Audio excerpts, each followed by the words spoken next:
একটা বিশেষ তিথি আজকে ভক্তি সিদ্ধান্ত সরস্বতী ঠাকুরের আবির্ভাব তিথি। আর তিনি এমন একজন মহান ব্যক্তিত্ব ছিলেন, তিনি 64টি গৌড়ীয় মঠ প্রতিষ্ঠা করেছেন। কয়টি? আমরা কেউ একটি মন্দির এককভাবে প্রতিষ্ঠা করতে পেরেছি? উনি 64টি গৌড়ীয় মঠ, 64টি মন্দির প্রতিষ্ঠা করেছেন ভক্তি সিদ্ধান্ত। আর উনি যখন আবির্ভূত হয়েছেন জগন্নাথপুরীতে আবির্ভূত হয়েছেন। জগন্নাথ ধাম কি? আর জগন্নাথের মন্দিরের কাছাকাছি, তো ওখানে মাঝামাঝিতে এসে ওখানে রথটা দাঁড়িয়ে গেছে ওনাদের ঘরের সামনে। জগন্নাথ ভঙ্গ হয়ে যাচ্ছে, জগন্নাথ বলদেব সুভদ্রা মহারানী কি। তো রথটা যখন দাঁড়িয়ে গেছে তখন সেখানে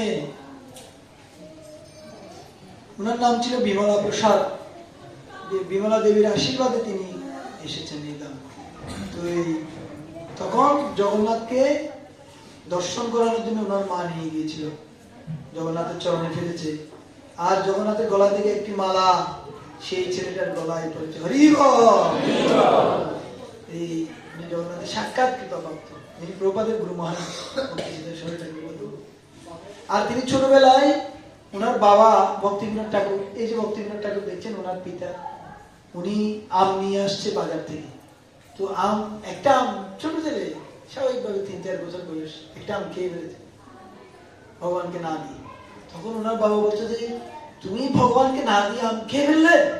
শুধু এই কথাটা বলছে, হ্যাঁ আমি খেয়ে ফেলেছি, এখন কি করবো? আমি এরপর থেকে আর কখনো আম খাবো, আর কখনো আম গ্রহণ করবো। আমরা হলে বলতাম যে বাবা তাড়াতাড়ি আমটা নিয়ে আসে। উনি কি করেছে? আর কখনো জীবনে আম। তো এটাই হচ্ছে ভক্তি সিদ্ধান্ত সরকার।